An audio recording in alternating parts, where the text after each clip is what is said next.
Hey all, so welcome to next section.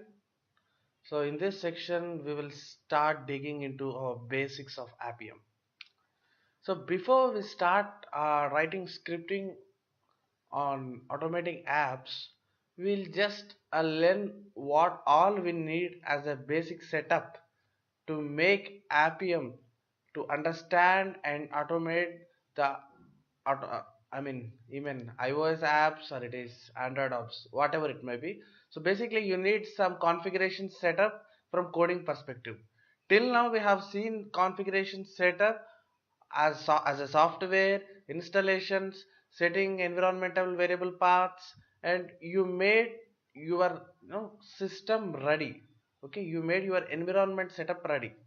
So now in this section we will see what configuration you need from scripting perspective before you actually start writing and automating the app's UI. Either it may be Android or it may be iOS.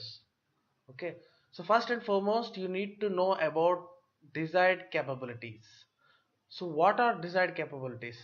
So basically they are the one which by which you can customize and configure your browser session, or not only a browser session, basically your session.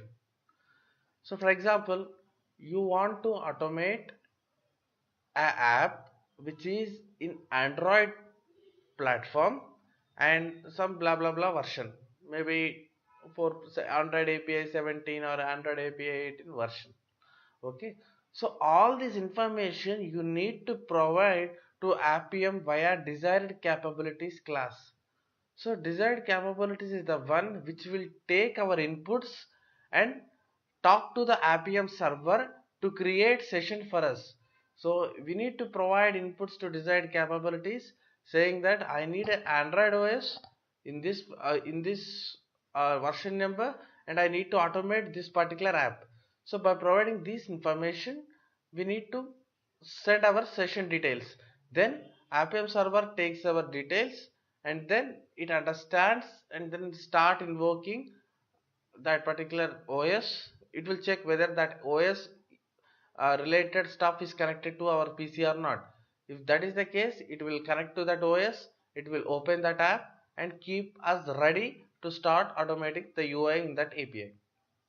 Okay, so via this class we perform the operations. So that's a broad about desired capabilities. So how we write a syntax? So what is the syntax we need to write to define our customized configurations to a session? So first you need to create an object for the class called desired capabilities, and then take this object and start setting the capability using set capability method. Set capability, and you need to pass the parameters into it. I'll let you know what all parameters are there step by step. We'll see, you need not worry. Okay, this is the syntax. Just remember the first line. You need to create an object for desired capabilities class, and once you create an object with the set capability method, you will start defining the arguments, nothing but information which is related to your section. Okay, so there are many uh, arguments which you can provide. So Appium guys gave us a documentation here. Mm, I'll paste out this link for you. When you download from my lecture, you will have an access to see where I am actually pointing to. Yeah, so these are Appium server capabilities, right? So automation name, platform name. So automation name. So what API you are trying to use? You are using Appium or Selenium Android. Selenium Android is same as Appium, but it is restricted only for Android versions. So that is almost depreciated now. That is default Appium we are using. So platform name capability. You need to provide? Are you using iOS, Android, or Firefox OS? So what is the platform version of the platform you mentioned in this step? And what is the device name you are using? Is it Android emulator or iPhone or iPad, Galaxy S4, whatever it is? Okay, so there are many in this, so many. I have listed out the basic and the most important capabilities which we actually need in our regular day-to-day practice. There are many, but still these are the things which we require, and these are at most sufficient for us to start our scripting. Okay, so let's see automation name. So automation name in the sense, as we discussed before, either it is a Appium or say in Android by default it is Appium. Platform name, iOS, Android or Firefox OS. Version, you need to give number. Device name, so what device you are actually using, provide that. App, the path where actually your app lies in your system. Okay, you need to download .apk app, the app whatever you are automating, you need to have that apk in your machine, and you need to point your apk file into script, so that whenever script started running, Appium will pick up your apk from the system and it will push into Eclipse. Push into Android to run it.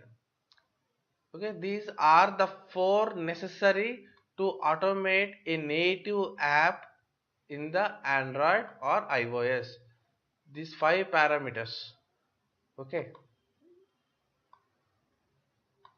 So next, browser name. So as I discussed in the section 1, you can also automate browsers in Android or iOS. So browsers in the sense, what all you can do is either Chrome browser you can automate, and default Android browser you will get, right, that you can automate. And also here you will provide information regarding browse name.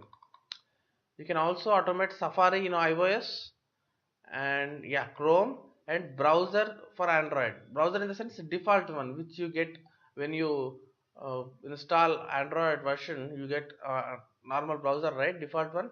So that Chrome browser and Safari in iOS, these three browsers also you can automate. That means web applications basically. Even you can automate mobile based web application also in Android or iOS. As we discussed in section 1, there might be a few web apps which are specifically designed in a mobile compatibility. If you see some websites, you see m.website.com, that means they have designed a special website for a mobile compatibility. That is not an app, that is a ultimately that is just browser, but which will open only in mobile. So if you want to, you can test those also with Appium using browser name parameter. Okay, these are the basic things. And new command timeout, which will, if you want to give a synchronization global level, so whenever you are saying something, how much time you want to wait uh, till that element appears, you can globally declare, and Appium will wait till that time, and later it will fail. So that's a basic parameters. And auto launch, I'll let you know in next class if I too early to speak on auto launch and orientation. Okay, so these are the basic parameters which you need to provide before you start your scripting. So all these are not mandatory. There are few things in these which are mandatory and which are sufficient enough to start scripting. So let's see that in next session. So how actually we write in editor about these capabilities. Okay, thank you.